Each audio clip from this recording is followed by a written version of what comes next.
Assalamualaikum warahmatullahi wabarakatuh. Sahabat beriman, siapa sih di antara kaum lelaki yang tidak ingin menikahi wanita berparas cantik? Dari 100 sampel yang ditanya, mungkin semua akan menjawab ingin, bukan? Iya, harus diakui hampir semua lelaki pasti mendambakan wanita cantik untuk dijadikan pendamping hidup. Apatah lagi, hal tersebut memang dianjurkan dalam Islam. Rasulullah SAW bersabda, seseorang perempuan dinikahi karena 4 hal. Karena hartanya, keturunannya, kecantikannya, dan agamanya. Maka hendaklah kamu pilih perempuan yang taat agamanya. Niscaya kamu akan beruntung. Hadis riwayat Bukhari dan Muslim. Tapi para ahim mesti hati-hati. Sebab ternyata ada beberapa tipe wanita yang sangat tidak dianjurkan untuk dinikahi sekalipun dia cantik. Bahkan boleh dikata dilarang untuk dinikahi. Tipe wanita seperti apakah yang tidak dianjurkan untuk dinikahi? Dalam kitab Ihya Ulumuddin, Imam Al-Ghazali rahimahullah menyebutkan setidaknya ada 6 tipe wanita yang tidak dianjurkan untuk dinikahi. Salah satunya, dan yang paling pertama, adalah Al-Anana.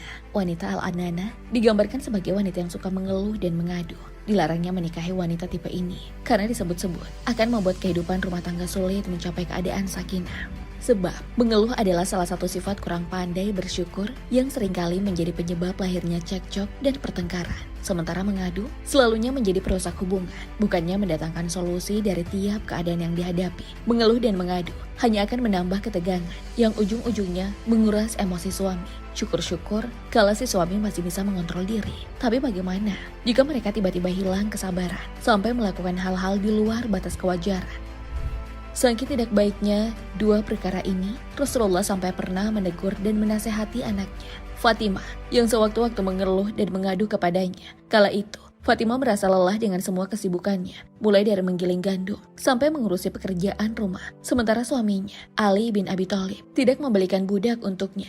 Maka ketika mendengar keluhan dan aduan anak kesayangannya itu, Rasulullah pun langsung memberikan 5 nasihat, di mana 2 diantaranya sebagai berikut. Wahai Fatimah, tiada istri yang menggiling tepung untuk suami dan anaknya, kecuali Allah mencatatkan kebaikan baginya pada setiap biji dari gandum, meleburkan dosanya, meninggikan derajatnya. Wahai Fatimah, tiada istri ketika memakaikan minyak rambut pada kepala anaknya, menyisir dan mencuci pakaiannya, kecuali Allah mencatatkan baginya senilai pahala orang yang memberi makan 1000 orang lapar, dan ditambah dengan pahalanya orang yang memberi pakaian pada 1000 orang telanjang. Beranjak dari Al-Anana, tipe lain yang juga dilarang untuk dinikahi yakni Al-Manana. Al-Manana adalah tipe wanita yang suka mengungkit-ungkit kebaikan atau jasa-jasanya. Dia berkata, aku suka melakukan ini dan itu untukmu dan karenamu. Jika bukan karena aku, hidup kita akan begini dan begitu. Dan masih banyak lagi contoh semacamnya. Mengapa dilarang? Karena menikahi wanita tipe semacam ini membuat seorang suami terhambat menjalankan perannya sebagai pemimpin keluarga. Jika dia berbeda pendapat dan bertengkar dengan istrinya, sang istri akan mengungkit kebaikan dan jasanya. Apalagi jika secara ekonomi, pendapatan si suami lebih rendah dari istrinya.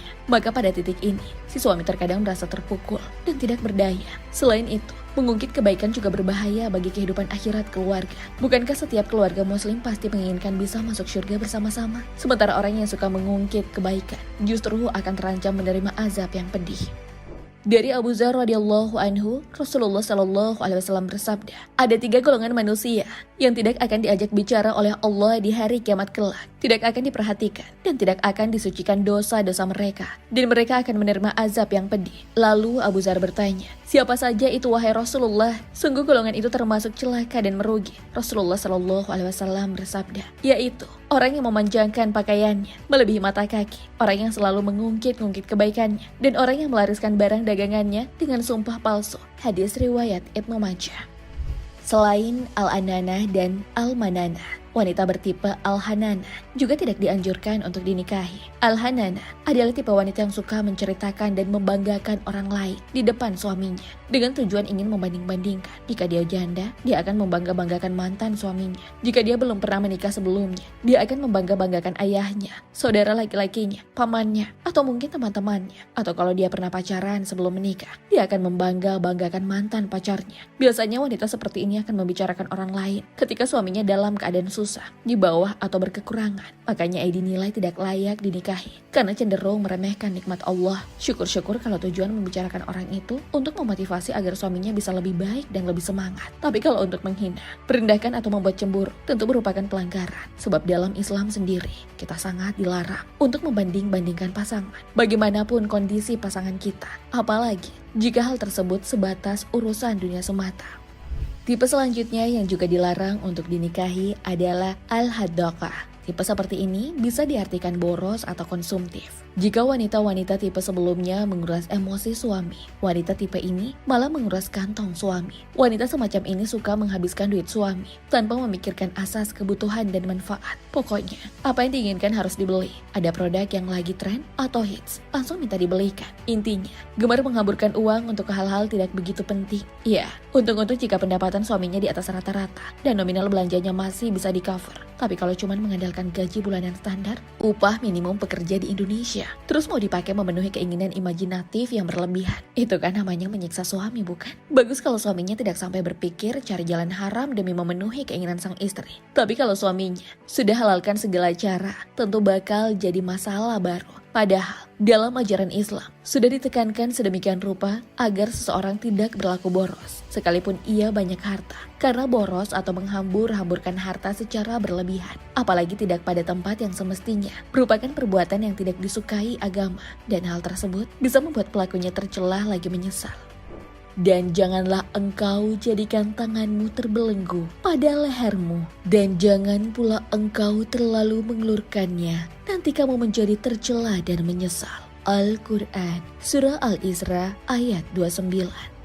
Setelah al-hadaqah, tipe wanita berikutnya yang juga dilarang untuk dinikahi, yakni al-barokah. Imam Al-Ghazali sendiri menjelaskan, ada dua makna al-barokah. Pertama, dia adalah tipe wanita yang suka berhias sepanjang hari, tidak mengenal siang ataupun malam, meski niatnya agar bisa terus tampil menawan di hadapan suami. Ternyata, berhias sepanjang hari termasuk sikap berlebihan dan tidak diperkenankan, karena dapat mendorong perilaku berlebihan dalam belanja kosmetik dan berlebihan dalam pemanfaatan waktu, yang berpotensi mengabaikan kewajiban-kewajiban lain. Dan kalau berhias sepanjang hari untuk suami saja tidak diperkenankan, apalagi jika niatnya bukan untuk suami alias untuk pria idaman lain. Kedua, dia adalah tipe wanita yang tidak mau makan dan suka mengurung diri sendirian. Dengan kata lain, dia adalah tipe pemurung. Pertanyaannya, bagaimana mungkin keluarga bisa sakinah mawaddah warahmah kalau pembawaan istri saja sudah susah diajak berinteraksi?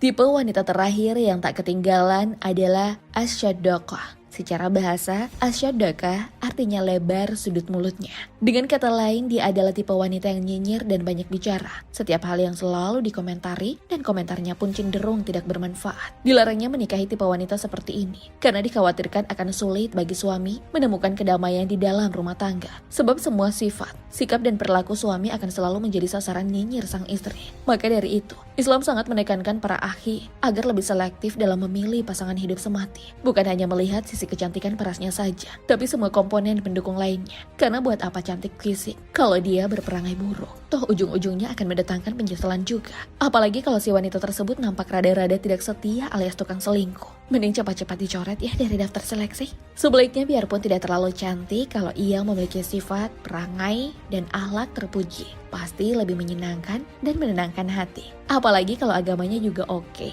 OTW deh hidup bareng sampai di surganya Allah. Karena sebaik-baiknya wanita, kata Rasulullah, mereka menyenangkan suami apabila ia melihatnya, mentaati apabila suami menyuruhnya, dan tidak menyelisihi atas diri dan hartanya dengan apa yang tidak disukai suaminya. Hadis riwayat Ahmad dan Nasai.